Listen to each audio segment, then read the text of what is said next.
welcome to another edition of Nevada County Interviews. I'm your host, Paul Minicucci, and this is a special program for us for a number of reasons. First, it's likely our last show here at our old studios in the Armory building in Nevada City. As many of you know, we are going to be moving to 400 Providence Mine Road, the home center for Grass Valley Group. We have a brand new studio that's just been built for us up there, and we hope to move into it shortly. But it's also a very special show because it's all about horses. In fact, our show is called Horses Healing Heroes, and it could be horses, healing heroes as well. So I have two guests with me. My first guest is George Jacobs. George, thanks for coming back to our set. Thank you, Paul. And Mick McTighe. Mick is a client of the program we're going to talk about today. So thanks, Mick, for coming by. So, George, tell me a little bit about yourself. We were talking off camera about George's first horse, which was a quarter horse pony mix in Iowa. Yeah, I got her when I was 8 years old. I saved up my allowance money and got some supplement help from my dad, and bought this horse from a farm close by where we lived. Uh-huh. And I really learned a lot from her. There was almost an instantaneous connection between the two of us. And she had a mind of her own and taught me a lot. Mm-hmm. Yeah. And you didn't actually have a close connection to horses again for quite a while. No, I didn't work with horses again until I was 43, I think. Mm-hmm. So I had a career change from chemistry to horses. Right. Yeah. Which is only a partial change, actually, as it turns out, in a way. Uh-huh. Yes. And Mick, you, I know, are a client of this program, and we're going to talk a little bit more about that. Tell us a little bit about yourself. You were born and raised in Washington? Yeah, pretty much. Moved down to Los Gatos area when I was, I believe, a freshman in high school, and lived in that area mostly. Right. And you came to be connected to this program because it's part of a therapy program that's used for some soldiers, returning soldiers, and so you're a Vietnam vet. Yes. Is that correct? So when did you serve in the Army? No, I served with the Seabees, Oh, the Navy Seabees. Seabees, and I was, this was in 66 through 69, and I was a heavy equipment operator and demolition. Did a lot on land, never on a boat, that type of thing. I was in the I Corps area of Vietnam from 67, 68, and 69 in different parts of those years. Right. So talk a little bit more about that experience and what brought you to the equine therapy program. But first, we're going to, you have a real treat coming up because we have a 18-minute slideshow movie that's just been produced here, and George is actually on the movie narrating it. So if we can cue that up and run that, then we'll be back live at the studio.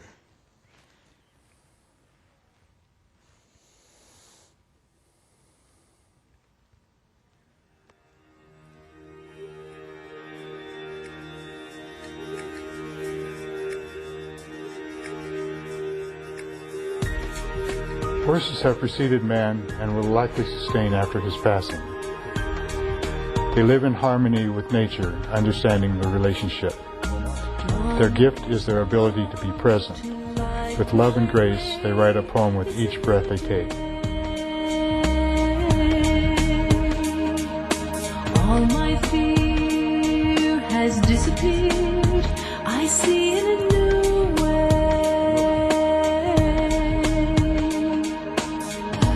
Love came in the morning light. Love came in to chase the night. Love came in and the darkness went away.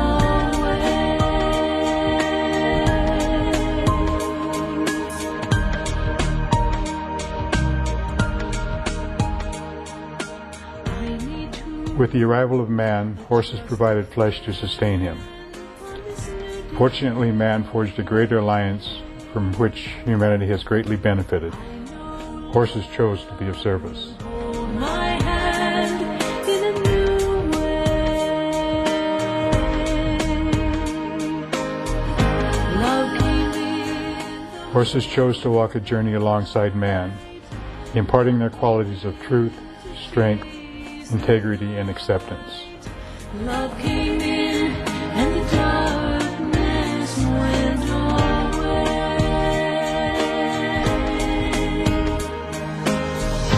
Life has been a journey of tears and fears and doubts.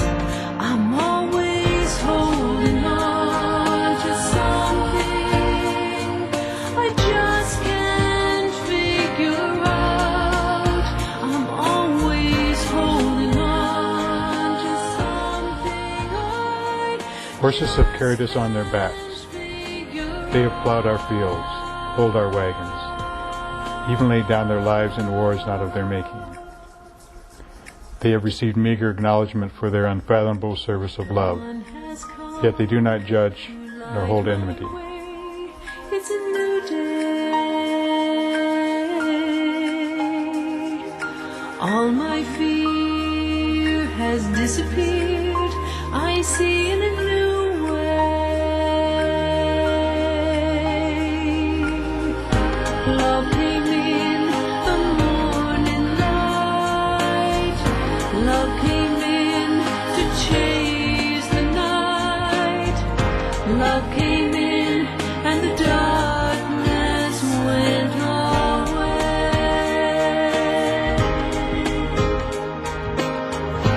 Love came in the morning light. Love came in to chase the night. Love came in and the darkness went away.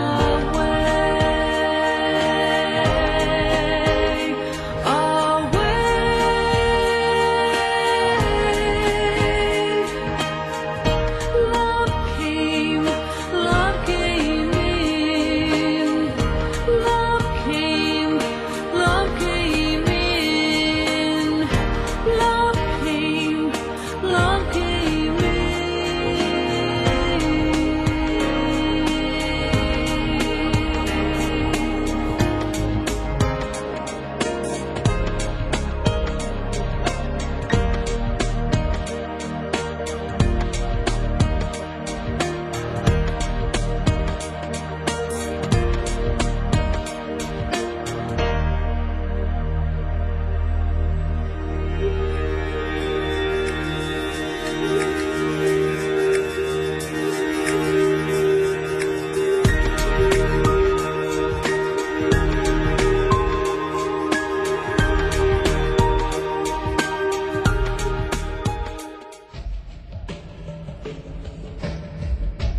Over the years, certain people were able to see the true essence and spirituality of the horses, seeing them as messengers bearing truth about nature and balance, respect and truth, about finding oneself. Horses have much more to offer than muscle. They have heart and soul. Anytime we are ready, they are willing to meet us.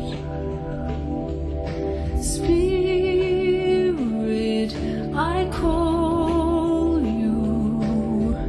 Your presence honored here in silence and being. We greet with open arms. We greet with open arms.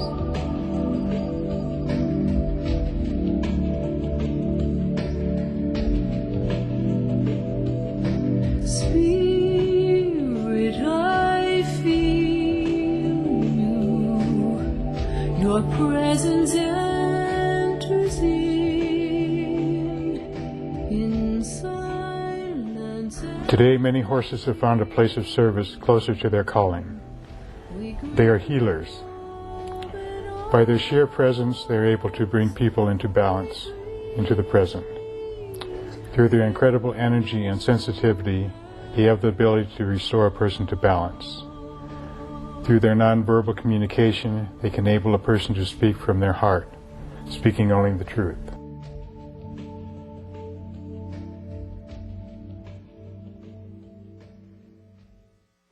Equine therapy is a healing phenomenon as old as the relationship between horse and man. It is practiced in many places and in many ways. Speak to me, Spirit of this land. Speak to me, come and take my hand. Speak to me, Spirit of this land. I will listen, I will listen, I will listen.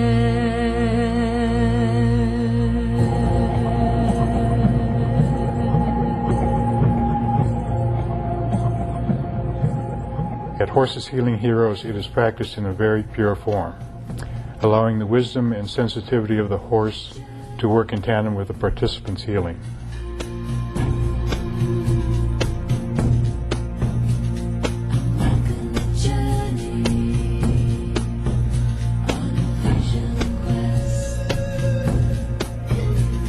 I'm walking the journey. I'm walking the journey. My soul is seeking. I'm walking the journey on a vision quest. I'm setting the circle, my circle of power. I light my fire. I ask to enter in.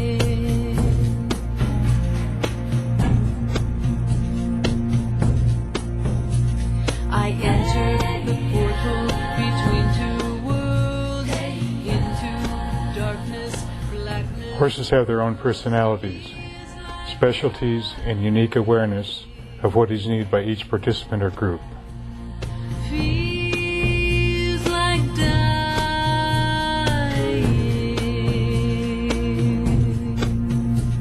Delusion, illusion, dance in my mind, churning, burning. All work takes place in the present.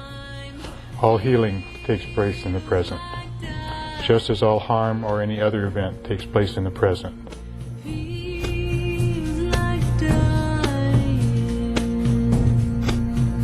I'm in the unknown, lost in Shambhala. Shambhala,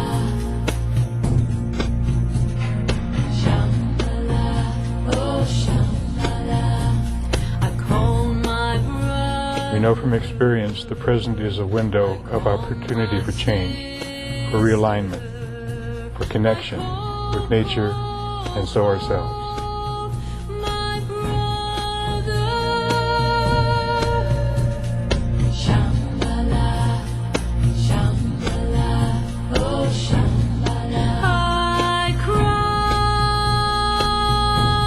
for a vision.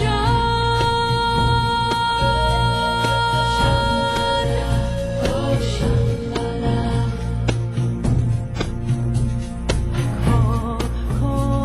Call as I fall. The horse sees us exactly as we are.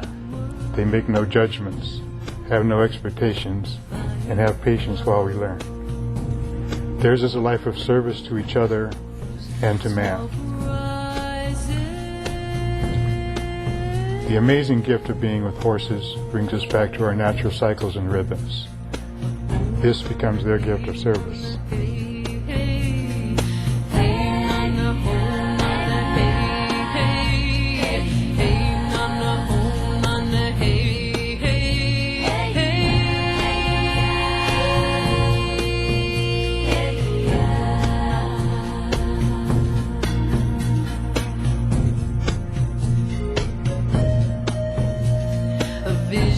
A vision comes in the night.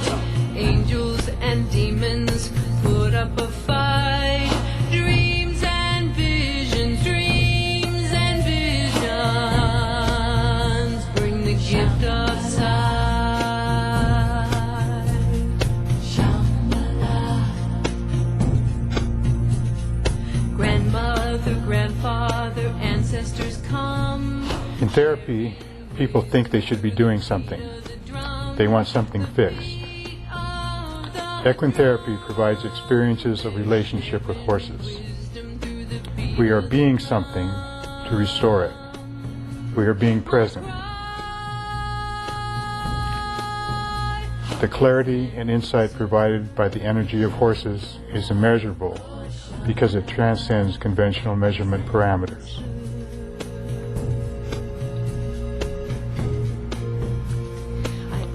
Yes, there is improvement cognitively that can be measured, that can be taught. There is also recognition of nonverbal and intuitive communication, which becomes more familiar through practice. This can be felt and seen as a spiritual connection through the horses that has been honored historically by many cultures for centuries. I'm walking the journey, I'm walking back home. I'm walking the journey, I'm walking back home. I'm walking the journey, I'm walking back home.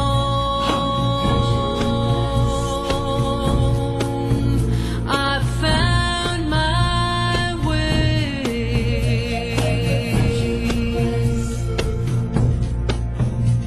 I've been reborn. I'm walking, no, I walk on the earth. I'm walking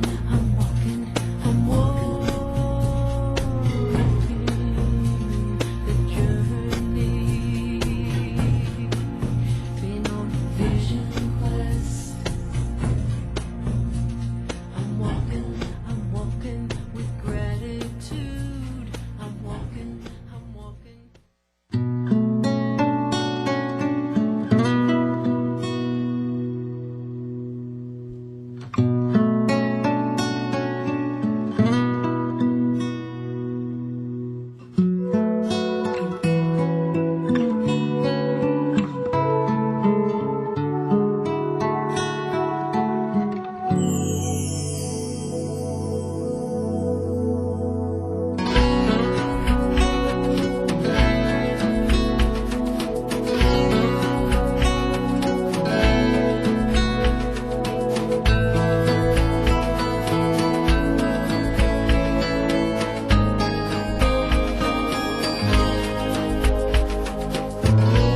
Are there windows in heaven?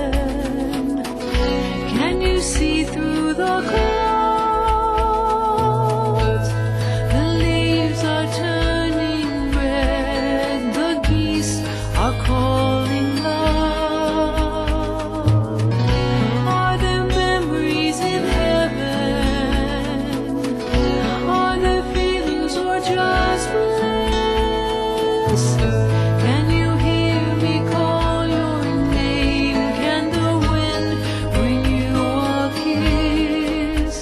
Will you wait for me, my darling, in the folds of angels' wings?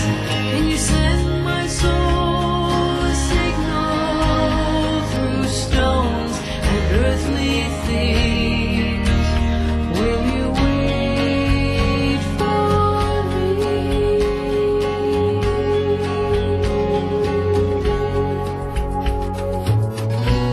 I will always be watching with my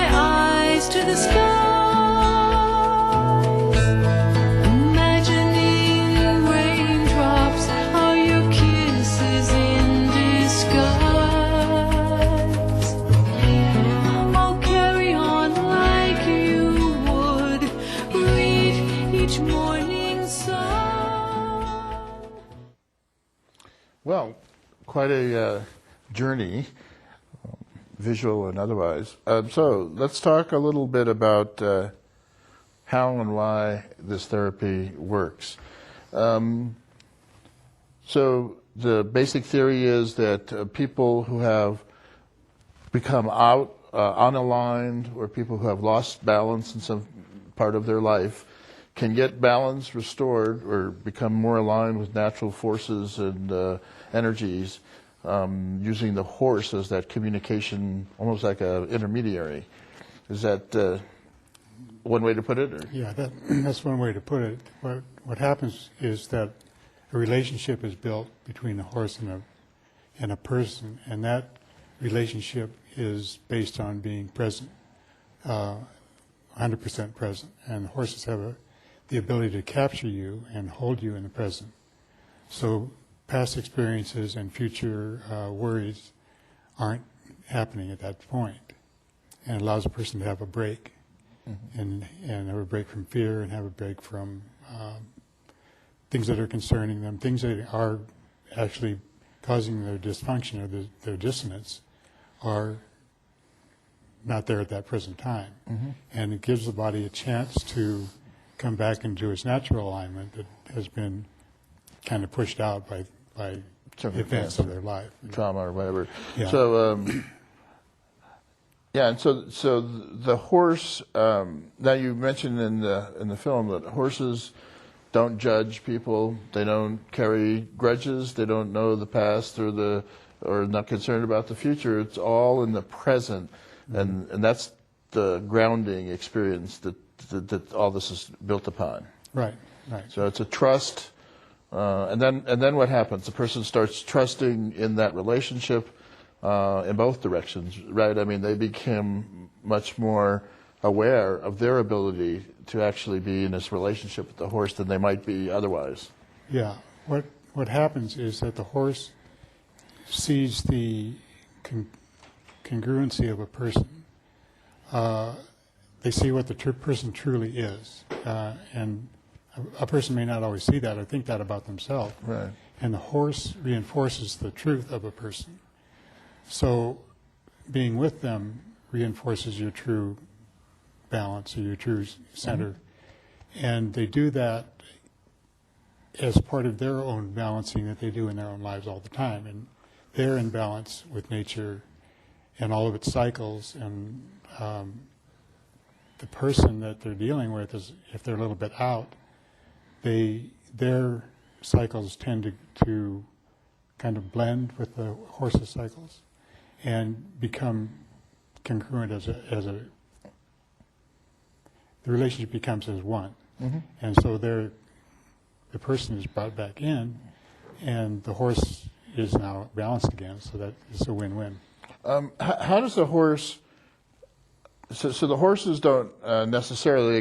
we've had experiences where people have not necessarily bonded with the horse right away, and the horse walks away. Is that correct? That's right. And so until there's an openness, until that happens, the horse and person relationship doesn't really start. No, it takes both of them. And the horse, what the horse does is has the patience to wait for that. And that's also the gift, because it allows you to find your way. When the horse is just waiting for you. They're willing to give you as much as you can take.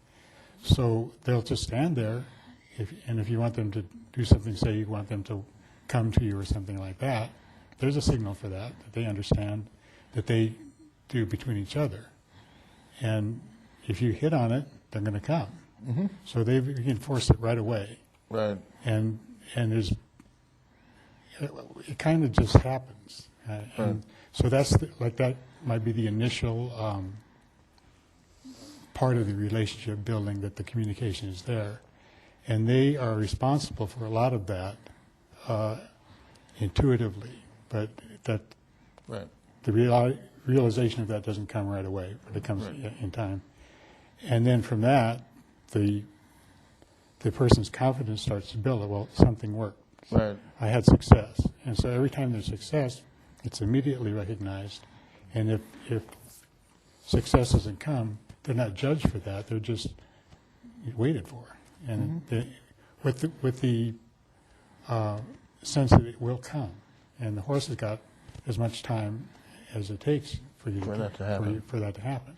So there's no pressure to perform. There's no expectation and no judgment. They're just there for you, in the present with them, and something's going to happen. Right. And as you point out, one of the amazing things, I asked George off camera that when he's in the corral with the horse, how does the horse deal with you? And George said, well, the horse guards the client against me if it need be. So the horse is more in tune with the client than he is with you necessarily. Yeah, yeah. So that must be a really reassuring thing for a client to actually feel that. Yeah, it is. I don't think they recognize it right away, but the horse will stand right next to them, and they'll still do all the things that we're going to do in there. But if the person is really unsure or needing confidence or something like Right. that, then the horse is just going to stand there until it comes. And if I'm there as a source of anxiety for the client, then the horse recognizes that too, and so Right. her role or his role is primarily for the client, Right. because they're used to me, and Right. That's- and it's pretty amazing. Right, it's really remarkable. So Mick, tell us a little bit about how you got to know Treasure, the horse that you're working with. Well, let's see. Well, I know George, and I've been around the ranch quite a bit, and George asked me to come over and if I'd like to and work with the horses, and I said great, and we just walked out onto the field, and pretty much instead of me just picking a horse, you walk out in the field and just be present with them, and the horse will come to you. And if there's, it's kind of like a bonding thing, and they want to work with you. And so Right. that's how Treasure. So you're out in the field, and there's 5 horses that are around.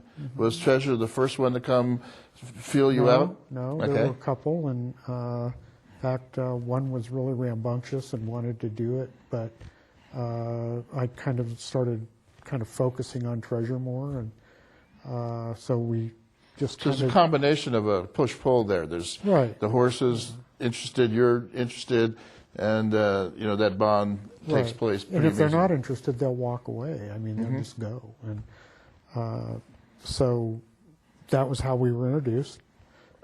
Treasure came over, and I felt kind of a mutual thing with him. And we put the halter on and just started walking back towards the corral. And he knew pretty much what to do. Yeah. And I just kind of followed him, sort of, Right. And then it was just a matter of getting to know each other, and with the different exercises that we do Right. in the pen. And Let's talk about those. So what was the first exercise you did when you and Treasure were in the pen together? let him go. I just take the rope off and let him just walk around, and he has this thing where he likes to walk around first and kind of get in tune with what's going on. He checks out everything around the pen, and kind of wait for him, and then he came back over, and we did the brushing, but we use a massager, which is kind of Right. a rubberized kind of massager, and you rub him down, and he'll let you know if he likes it or not by standing there or moving away or whatever. Sometimes Treasure will be really into having the massage and the brush, and then you move on to the feet. And other times he's not. He'll want to pull away for a while and let you know that it's time to do something else. So Let's talk a little bit about that grooming process. How's that work, George? Well, the grooming process is an opportunity to come in a real close, energetic relationship with the horse and to really sharpen the focus. And the contact is very key, because that's the way that, one of the ways that they start to transfer energy from you that's troubling, that's unbalancing. So the contact reassures them that you're safe to be with, the client is, and it's very reassuring for the client, because this animal is trusting them to be touched and to be moved around and cared for. Right. And so at the same time, it takes the focus off the client, because the client is now helping the horse by grooming. Right. So they have this thing starting right then, as far as relationship, is this is going to be a caring type thing, a caring relationship. And the horse pretty soon starts to give signals, like Mick mentioned, that he'll want a different brush, or Right. you know, So the horse will actually go over and, They'll go over and point at it and say, here's one. yeah, right. they'll do that. So how did you feel, Mick? Were you surprised? Were you at all, I don't know, did you have any anxiety about this? Or? Yeah, to be honest with you, I was a little anxious. Horses are large, and so. Were you afraid you were going to make a mistake or something, and somehow? Not so much I was going to make a mistake. Yeah. It was that I might not understand what the horse is wanting, or how to get the horse to do a certain maneuver, Right. like circling the pin and that type of thing. Right. So, and what I learned from that was that I can't make the horse do anything. The horse and I have to work together and kind of read each other and find out what each of the individual and the horse want. you Right. know, so, learning the signals. Right. And so, now, without getting into, whatever, your own issues were, dysfunctions, how does this help you understand the issues you have? Well, it brings me more in the here and now. And I think one of the things for PTSD veterans is something that I think about is, drifting into worry, remorse, and morbid reflection, which takes you out of the now. Yes. And so for me, to be brought into the now is really important, because I don't want to live there anymore. Right. Now, do you find yourself being able to bring yourself into the now without the horse? I mean, are you in that much alignment now, or do you still think you need to be in that relationship directly? I think just it enhances it. It enhances the now. You really have to pay attention, and you really have to be present with the horse. Otherwise, nothing happens. It just, Right. I think I also learned something about myself and the way I would treat other human beings. Wanting somebody to do something, sometimes I get real bullheaded kind of, this is the way to do it, and this is what I want you to do. But what working with the horse has given me other avenues, saying, this is what I like to do, but I have options. I don't have to go at that head-on Right. kind of mentality. Right. So, do you feel like you're in the zone, kind of in a beta state when you're working with Treasure? You're not aware so much of time, or Actually, yeah, I get more relaxed, even if we're doing something and it's not happening the way that it was shown that it could happen, and I start getting more relaxed and a little bit of a funny bone in the sense that, you're not going to do it. You're going to do what Right. you want to do, So, yeah, so I can let that happen and not get upset about it or anything. And, it's kind of like, okay, well, how can we make this happen? What do you want? Yeah. It's kind of a give and take. so it sharpens your ability to read the mood and the affect that the horse has, Yeah. and then you're able to change your behavior that way. That and, George is in the background. And if he sees something that I'm not, he'll make suggestions. Right. And because when you're working, when you're first working with the horse, for someone that hasn't worked with them before. There are certain places that you stand by the horse, like up at the shoulder or towards the rear, and to get them to move different directions and that type of thing. Right. And if I'm not paying attention, I'll get kind of caught up into what we're trying to do, that I won't be in the position I should be in. Right. So, yeah. Yeah, these are professionals Yeah. that you're dealing with, so they really know, what the regimen is. And so, does Treasure ever have a bad day? Do you think? Treasure? Yeah, is there days when Treasure's not in a good mood?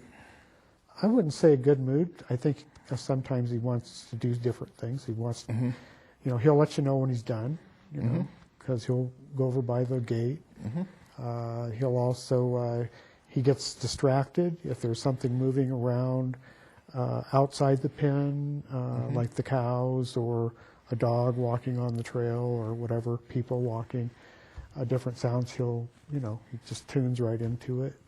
And once he's satisfied that curiosity, then he comes back. He's ready to do whatever. Right, and so let's talk a little bit more about the structure of the program. How does it work? I mean, how do you find clients, and are the clients referred to you by therapists? Do young people or old people use the service in the same way? For the veterans part of the program, I get a lot of referrals from the Soldiers Project, which is a nonprofit organization that provides free psychological counseling for veterans from Iraq and Afghanistan. And so they will refer some of their clinical clients to equine therapy, and that has been a real successful alliance. There's a number of Vietnam veterans in the area that have started to come, and that's a little bit different population, but they still have the similar issues. It's just theirs are older. Do you think it's more approachable for the younger guys coming back because it's in close proximity to their service, as opposed to Vietnam veterans who've had 30 or more years to be working on their issues or stoking them, as it may be? Well, that's an interesting question. What happens with the PTSD is to be able to visit this event, and what's happened is it's an identity problem. It's Right. something that it's not just disability or anything like that. There's something really has gone wrong. Exactly. And not only psychologically, but physiologically. And the key factor of whatever the event is or events that has precipitated this. And what the horse does is gives them some relief from trying to avoid this, Right. and a safe place to begin to explore it. Right. The difference between one that is recently returned and one that has lived this for a long time is just the duration of patterns of not dealing with it, not knowing what Right. to do, and what do you do when you how do you do this Right. alternate, like self-medication or something like that? Right. Right. It can be long going and debilitating to families and their health. Yeah, exactly. And I guess that's what and as the viewers will remember, we've done a series on PTSD, and we've had folks from the Soldiers Project on the show, and I read a book that you're reading, Edward Tick's book on Calling Back the Soul, and I think that from his perspective, it is almost more difficult. He has these projects where he runs people back to Vietnam to try to go through, from a more, healthy and time, distant memory. But until they have closure on that, it's almost more difficult for people who've been living with this for a very long time, because either have come up with defense mechanisms, or they do have drug problems or issues like that. whereas I think the Afghan folks who come back, while they're more the folks we dealt with a little bit more jittery, I guess, because it's a brand new thing. They haven't built up a lifetime of working with the issue or living with the issue. So it's very interesting.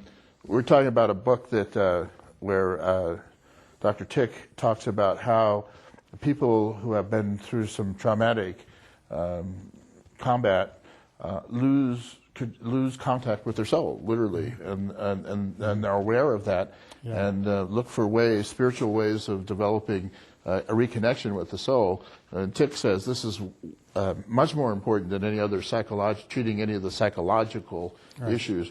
And so I imagine that the horse is that connection, or can be that connection. Yeah, the horses have three major ways that they communicate with us. They communicate with us in a cognitive way that we can understand in our present time, that we can talk about. Okay. I stand here, the horse stands there. At the same time, there's intuitive communication going on where they begin to communicate with you at different levels of understanding that are not related to language and description by language. And they also are very in tune with the spiritual world.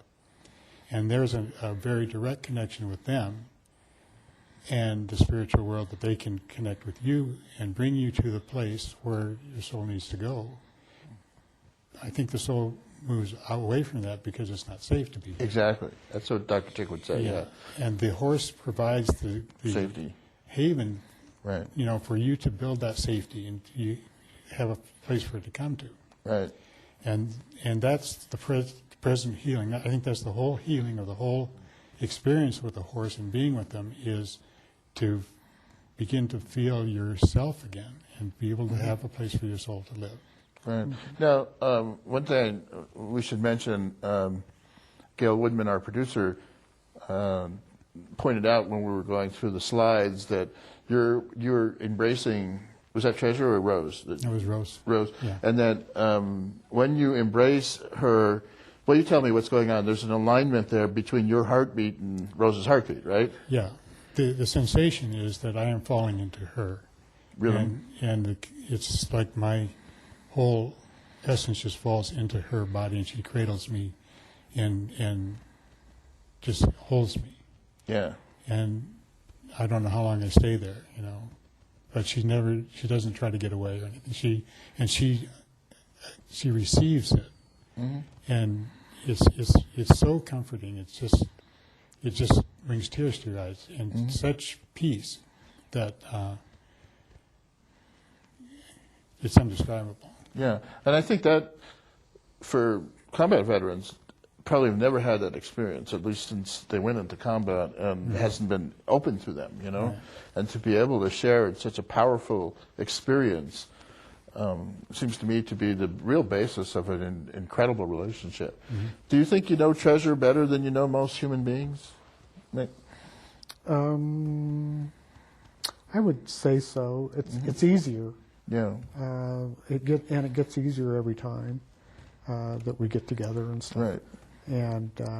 And what you were just talking about, it's a real nice sensation to be able to embrace this huge, warm animal, and just know that you're okay, And I think for me, I started the therapy in like 93, 92, somewhere in there, and I had been constantly in some type of therapy since then, and this is more. Okay, and my feeling about it is, as time passes, we talk about the spiritual, which I think is absolutely essential.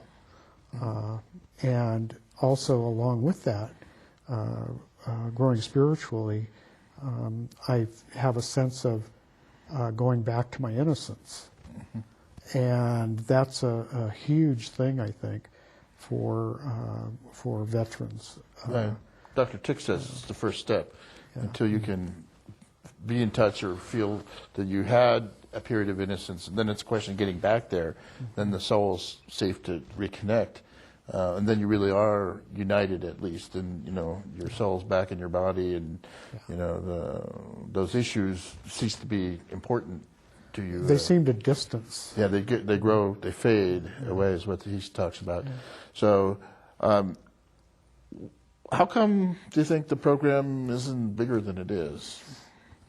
Well, I mean, it seems like our government, Veterans Affairs, spends a whole bunch of money on various kinds of programs. Do you think this would be for most veterans, or I mean? Well, I think it would be for most people. Yeah, I mean, well, for sure. I mean, any person can benefit from the experience of coming to that point, and you don't have to have anything wrong with you or anything like that. And I think the momentum is beginning to build as far as having this accepted as a modality for treatment, but it needs to be documented. Right. And these aren't really documentable phenomenon that we're seeing. That the actual healing part is. We came pretty close, though. I mean, you'd have to be really unaware. I think just the way the horses carried themselves. I loved when Mick was working with Treasure, and Treasure looked right at the camera and said, "Now watch, keep on the camera. So I'm going to do something here."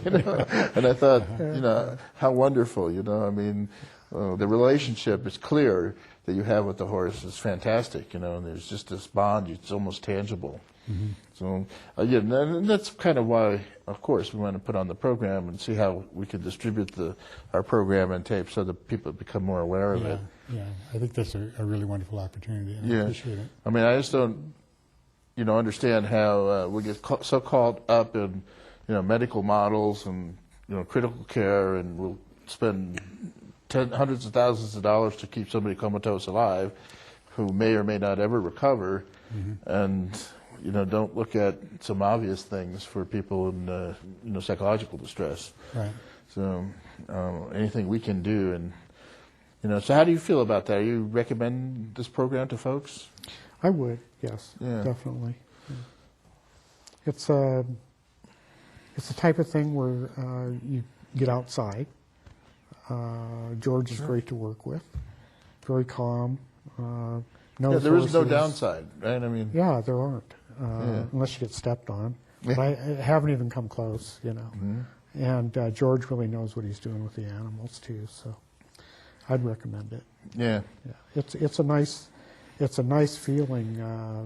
Every time I go out and do it, right, I feel more relaxed. I feel more in touch, and I think for a lot of PTSD veterans, that's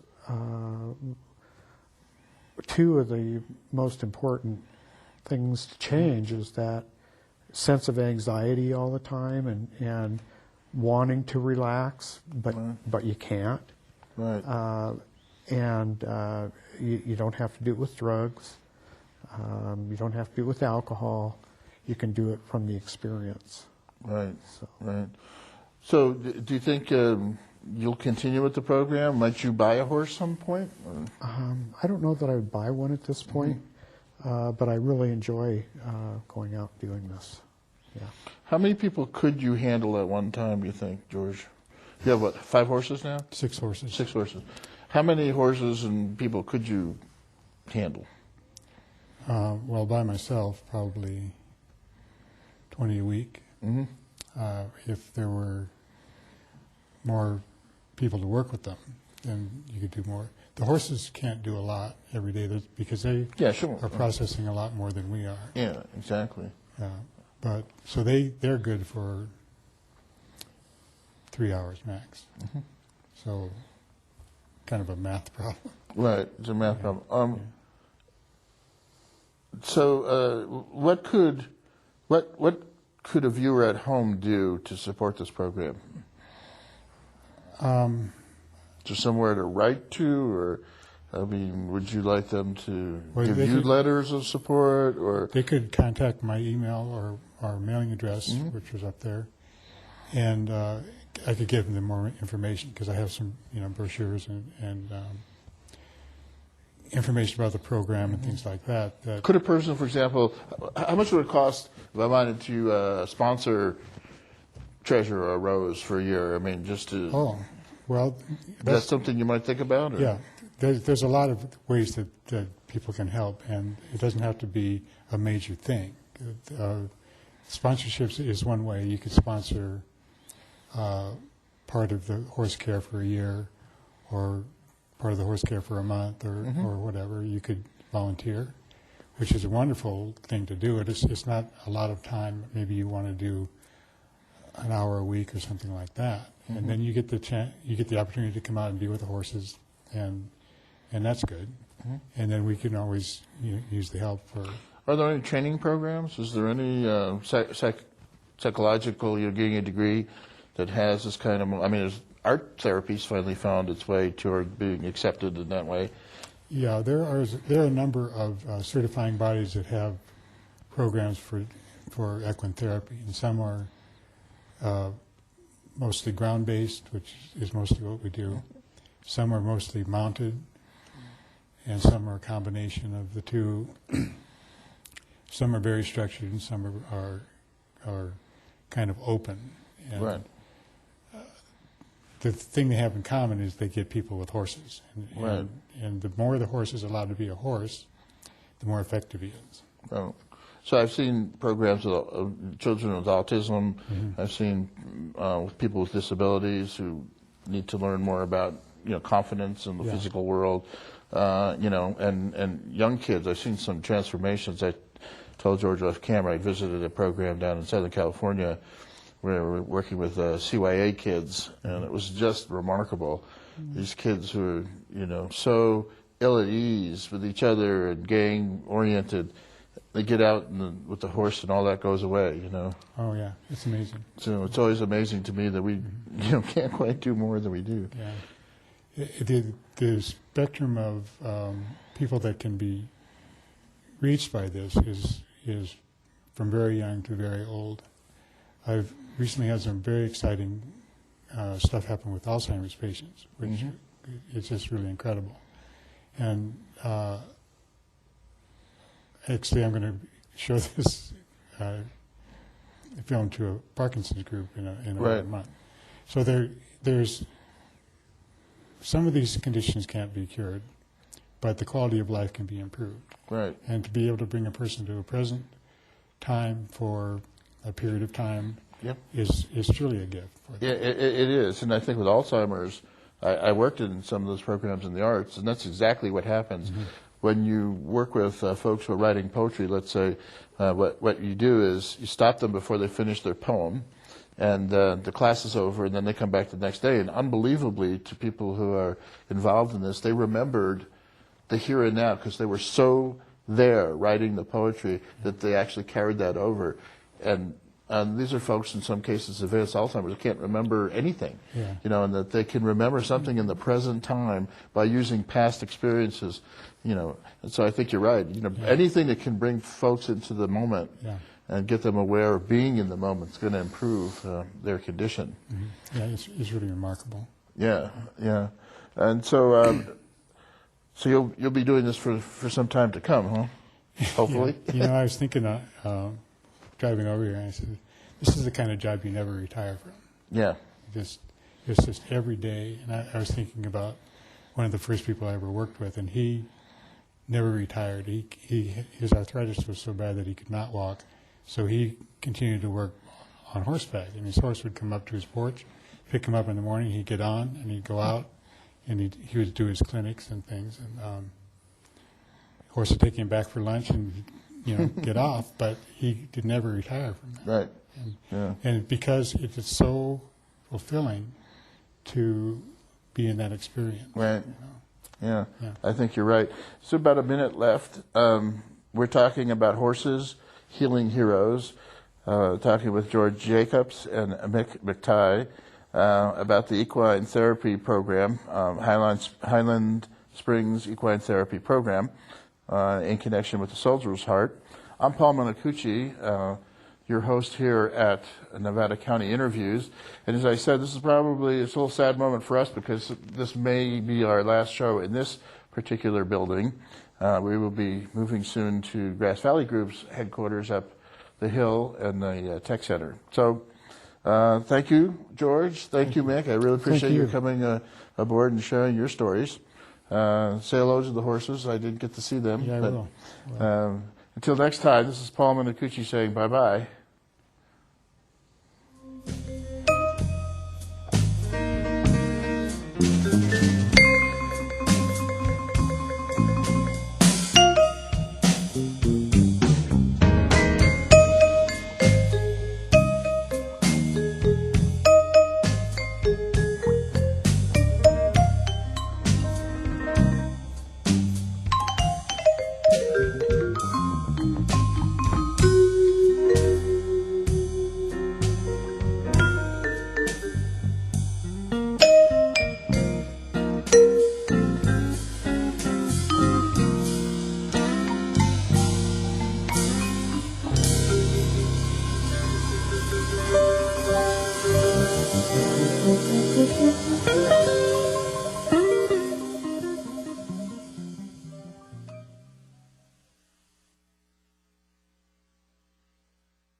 Emily starts. Okay. I'm Ellie Baldwin.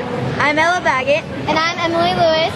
And we watch NCTV Channel 11. California's vital water.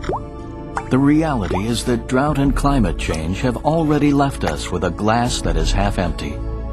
And our state's fragile water storage and delivery systems are barely holding their own.